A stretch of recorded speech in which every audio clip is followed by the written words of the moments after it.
Hello. So, Tim and I were editing the house tour video, which is the last video I posted. And in the middle of editing it, I said, I feel like I want to include something at the end of this video as like an add-on. So I asked if he could set up the camera and film something I felt like I really wanted to talk about. After I filmed it, I was like, okay, this is definitely too long to include at the end of the house tour video. So I'll make it its own video. So that's what this is. I just wanted to give you a little bit of context. But yeah, enjoy. Is it going? It is. So this is my journal. I've written this much in about a year, and I was reading through it yesterday because most of it is before I was saved, and it's really, really interesting to go back and look at my thoughts. At one point, I think it was in June of this past summer, 2022, I wrote a list of all my fears. Number 8, I said, if I don't do social media anymore, and I don't have a partner or kids, and I don't have my parents, who will come over? Why have a nice house or decorate it nice? Why have any nice things if you can't share them with other people? Number 9, fear of living for myself and not having a bigger purpose. Living just to make myself happy is my biggest fear. Lady, why do you look so cute? Come here. The babies. Oh, the babies, I love it. I forgot to read a very important portion. So it says, living just to make myself happy is my biggest fear. What would I do all day? I like journaling, decorating, reading, learning piano. But on a small scale, parts of all those things are for other people too. It's like sharing my house with people, sharing how I play with people. So I'm trying to figure out over here what I do that's just for me. Traveling, exploring, that feels like it's just for me. Music is for me. Exercise is for me.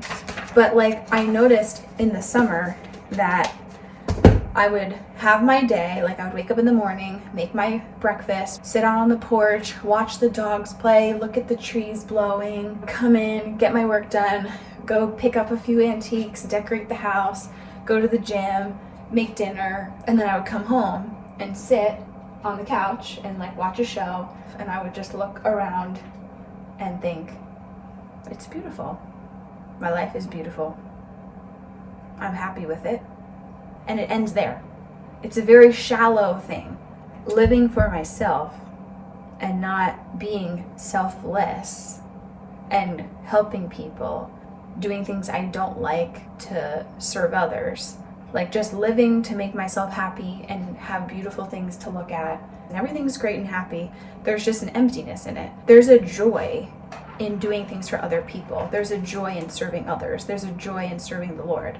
I know I'm willing to let go of like all of the material things I have.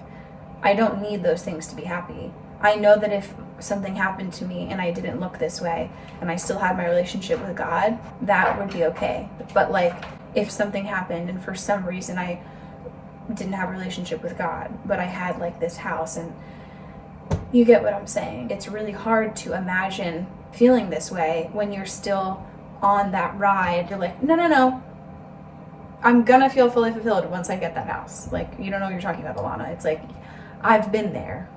I'm living it. I know what it's like, you know? Problem with the pursuit of happiness is that when life storms come along, happiness disappears, and then you're left with nothing. And so you need to pursue something that's deeper than happiness. And if happiness comes along, well then, hooray for you. You don't want to despise it because it's fleeting, but it's much better to pursue things that are meaningful than things that make you happy. It's deeper and it orients you more appropriately, and it keeps you centered in your own life. It makes you more useful for your family and your community. And it's a relief to young people to know that the baseline conditions of life are difficult, but that you can still prevail. I think it's also important to note that not only do I not want to be someone who lives just to make myself happy, but I don't want to be with someone who is living just to make themselves happy. If your life goal is to just do things and be around things that make you happy, anything that doesn't make you happy for any period of time, you're going to want to walk away from. There was one study where young kids, like 8th graders and teenagers, were surveyed and asked if love is a feeling or if it's a choice, and all of the young teenagers said love is a feeling. Then they asked married couples, successfully married couples, and every single one of them said it's a choice. So when you have your desire and purpose to serve each other, that's a beautiful thing. That's a marriage that works. There's an attack on marriage right now. People tell me, man, marriage don't work. And I tell people all the time, marriage is fine. Marriage works. It's people that don't work. Marriage isn't broken, people are. And the reason why people are broken in a marriage because don't nobody want to serve. You take two people, who said what you need? No, what you need, what you want, no, what you want, what you want, what you need, what you want, what you want, what you need. I got you, I got you, I got you, I got you. You can't stop that kind of marriage. The marriage that get messed up is what you gonna do for me? No, what you gonna do for me? What you did, what you did, what you do, what you.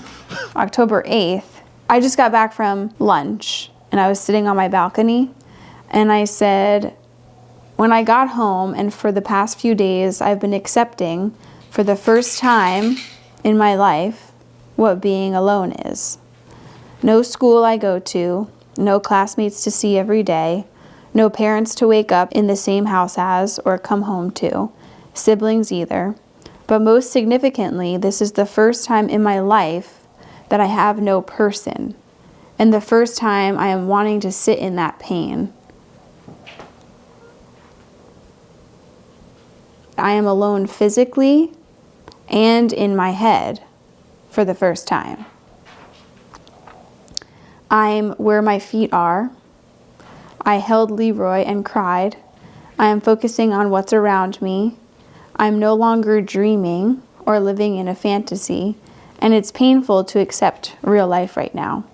I cried realizing I'm alone, but I'm still alive. The pain isn't doing anything. It's taking nothing. It's just hanging out with me. And the best part is that I know it's temporary. I love those puppies. I love my home. It really does feel like home. I love my little life. It's simple, and the little things make me happy. My family is alive and healthy, and I am too. I have so much ahead of me, travel, kids, memories, friends, and I am excited for today and for tomorrow. I am grateful. There are surprises around every corner, and I can't wait to see where I take myself next. So this was before I was saved, like I said. Reading that was just a reminder that even when I didn't have the purpose in life that I have now after being saved, I've always known that, and I've said this 100 times in the years that I've been on YouTube, I was always just, something inside me was like, this, there's more than this, and I never really knew what it was. It's kind of frustrating because I want to do YouTube, but I just feel like it's so pointless to put on makeup and worry about what you're wearing and worry about what you look like. All of these things that we do to improve how we look, it can make you happy on kind of a superficial level. It's not gonna make your heart feel full or your life feel full or complete. What's gonna make you happy isn't something I can sell you. It's not clothing, it's not makeup, it's not something materialistic. I've struggled with depression my whole life, and in moments where I think that my life is worthless, there is no amount of money that would make me value my life in those moments where I don't see any value. It's so easy to get caught up in all of the things that don't matter. I'm 100% guilty of it.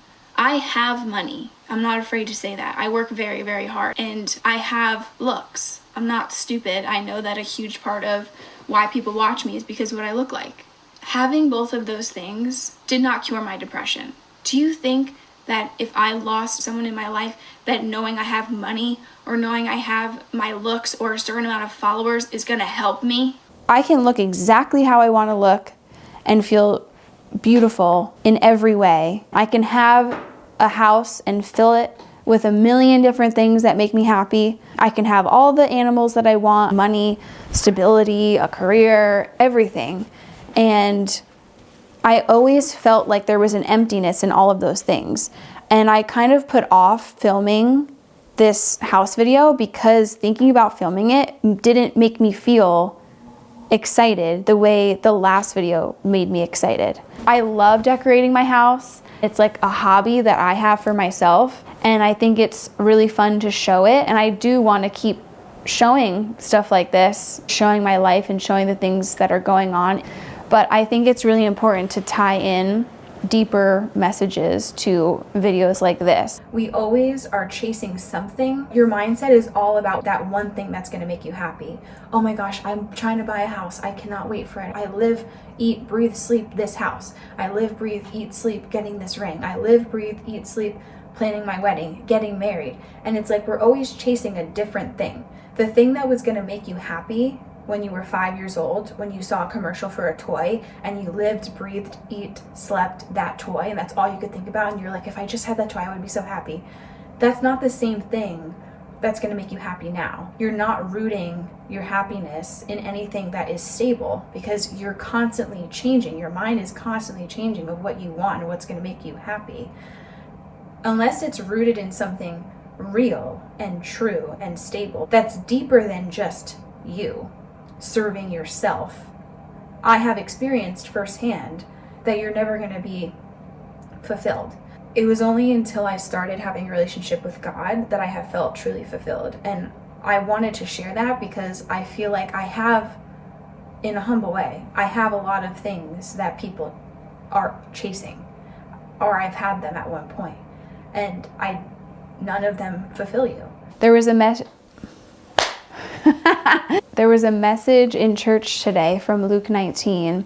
It was a parable, and it was about basically what we're supposed to do with our lives. It kind of reaffirmed the thought that I want to use my channel for more than just talking about makeup and my house. And I've felt that for years, which is so weird. I want everything to be rooted in what's really important. I'll see you in the next one.